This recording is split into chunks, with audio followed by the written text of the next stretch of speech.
Hi Book Dragons! I am back to do part 1 of my mini list that I'm going to have for 2026. I'm going to try to lessen my list, to be super honest, but one list that I would like to focus on is I want to read 26 arcs that I got between ALA or Comic-Con and Y'all Fest before I go to ALA in June. So last year I had this epic graphic that had like all of my highly anticipated books, all the books I got from cons, and I didn't wind up reading a lot of them. I read a couple. I'm going to do a stats at the very end.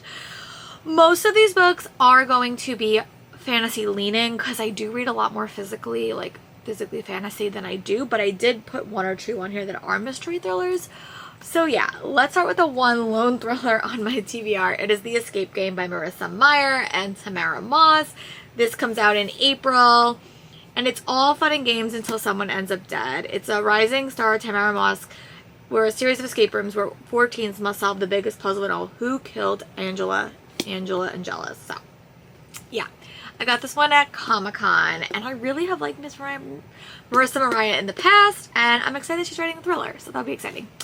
And then I have a stack of YA books. Most of these are fantasy, but there is like 1 or 2 science fiction. We'll get there at the end. So the first book I got was Burn the Kingdom Down by Addie Thorley. This was a book I got from Source Books. It was actually a giveaway that I won, which is really exciting. And this is a April 2026, so it's an action adventure, enemies to lovers, fantasy filled with romance that will leave you breathless, betrayals that will rip your heart out, and a princess who will stop at nothing for revenge. So that's super exciting. Also, I did wind up getting to meet Shannon J. Spanner, A Stage Set for Villains, and this is her book that's coming out in February. And I am a theater teacher, so I am really excited to dive into this one. It's also signed to me, so I will probably not be able to give this one away to my students because they don't like when books are signed to me, but I do want to read it. Maybe I'll do like a theater-themed reading vlog. We will see. I have a lot of plans now, so I want to see if I can execute them. And then I also got a book called Her Hidden Fire by Claudette O'Sullivan, and this comes out in March, and this is a book about a fantasy book with dragons. And I actually got this very randomly. Someone put it on the table because they didn't want it, and I got to pick it up, so I'm really happy that I came home with this one as well. Yes. Another book that I'm very excited for, this does not come out until August, so I don't know how soon I'm going to read this, but it is A Mortal Game by Allison Saft. It's a Y'all Fest special edition. This is about chess. It's like a bunch of chess players are sent to a competition, so that one sounds really exciting. And then I also got Gods and Comics by Kat Cho. This one comes out in April. I have really enjoyed Kat Cho in the past, and this was the theme that was most interesting to me when I grabbed it. And then this is another thriller. I got The Heirs by Frederick Abike Amini. This reminds me of The Inheritance Games, which I love that book, and I really am hopeful that I will like this one as well. But it gives me the Inheritance Game vibes, and I really hope I enjoy it. And then I also got A Song in the Dark by Brooke Archer. I still need to read her book that was inspired by The Last of Us, Heart Still Beating, but this one has a ghost. A romantic, chilling, supernatural love story set in a small town with dark secrets. So this comes out in April. My highlight of that con was Red Star Rebels by Amy Kaufman. This comes out in February, and this is an edge of your seat space adventure. I really do want to read this. I might make this my first book of the new year, so that might be a project. We will see. And then I also got Aftermath by Tracy Wolff, and this is a Greek god inspired story, so I may actually read this before the end of the year because I am going to watch Percy Jackson as well, and this would be a good book to read that week, so we will see, but I will definitely read this, hopefully. And then we also have Until the Clock Strikes Midnight by Alicia Dow, which is a Cinderella retelling, specifically the Brandy version of Cinderella, and I really have liked this author in the past, and I would like to get back to reading their books. This one I got, it was called A Wretched Beauty, a Dorian Gray remix. I just really like the cover, and I think I saw a show of the portrait of Dorian Gray, so I would like to read this and then give it to one of my ELA teachers because they do a lot of retellings in their classrooms. But it's a tortured young artist who must choose between a suffocating perfection and flawless humanity. So yeah. And then these were the 2 books that like I really had hoped to read already. But I don't know. So I have Tide Speaker by Sadie Turner. I want to read relatively soon so I can decide if I want to get a new, like one of the special editions. But this is an elemental magic story, and she has, I think it says that it was like, there's like neurodivergent rep in here. I love this cover, and I also love elemental magic, so I'm really tempted. And then another book that I got was The Rooms Between Us by Sasha A. Sloan. This is a fae romantasy from Disney Hyperion, and I adored Wings of Starlight when I read it, so I really hope that this gives me similar vibes. It's not like a retelling of anything, but I have really liked their books, so. Those are all my oh, and then I have two more these are all sequels that I'm just going to chat through. I have A War of Wervins by S.F. Williamson. This was my first book of the year this past year, and I loved it. This is the sequel, so I really do want to read it.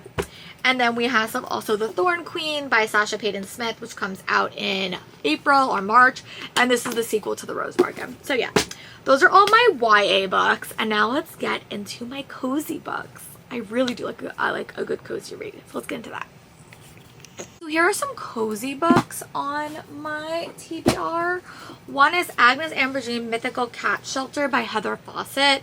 This comes out in February, and I have liked stuff by Heather Fawcett and then I haven't, so I really hope that this is more cozy and less dark academia for me, which is what I felt the Emily Wilde series was. But I think I will like this story, so this one I'm gonna give a shot. And then I have Books and Bewitchment by Isla Jewell, which is just a cozy witchy story. A cozy witchy rom-com about a young woman who works to turn a rundown into a bookshop of her dreams, only to discover powerful magic that's lied and a forbidden love she can't resist. And this comes out, I don't know if this book actually came out. It's supposed to come out in October, but I'm going to add it to this TBR because I haven't read it yet. And then we have The Geo Magician by Jennifer Maudlin, which a Victorian pentologist makes a magical discovery and rediscovers the love of her life. And this comes out in March. So yeah. And then we have two just straight up fantasy books that I am excited for. We have Seek the Traitor's Son by Veronica Roth. This was a book that I was just lucky to get in line for because she signed it to me. And if you know anything about Veronica Roth, she's very hard to get a signature, so I was happy to get this one. And then I also got another book, The Elsewhere Express by Samantha Sotoyambo. I didn't love The Water Moon, so when I saw that they were giving this book away, I was willing to give it a shot to try to get it. And then the last stack is my fan row stack. Now, I am not that well read on fantasy romance, so I know that I have to watch like everyone's videos to get an idea of what I should be looking at, but these are ones that they were just giving out, and I always am a fan row fan. I just don't know my taste. So I got The Fox Hop by Caitlin Burries, which comes out in February, which I really do want to read. Bloodbound by Elise Hunter, which is coming out in April. Again, I've heard some good things about this one. And then I have Asiya by Sora Mambuzi. I cannot say that, I am so sorry. But this cover is stunning, stunning. And this comes out in March. And then we have To Cage a Wild Bird. I got to meet her. She was so lovely. And this comes out in, I don't know, I think it comes out early next year. But yeah, this is a dystopian romance, which whenever I hear a dystopian, I always think of The Last of Us. And then we have Dungeon Academy Anywhere, a Lix novel. This was the one book they were giving out at the BookCom group booth, and I knew that I had to get it. So yeah, I hope that this system of limiting it to numbers is helpful, because I find that if I put a list of 50 books on there, I'm never going to read them. And then maybe what I do is if I read these quicker, maybe I'll go back to my other arcs and make another list. But my goal for this list is to finish this list by May. That's my goal. So I will talk to you guys when I have another video for you. BookMas is going to look a little bit different this year just because I have time to film. So you guys will get a bunch of videos prepping for 2026 first and then wrapping up 2025 as we are head closer to the year, because I don't like to do that content too close because stuff might change. So I will be back for another video for you soon. Bye, book friends.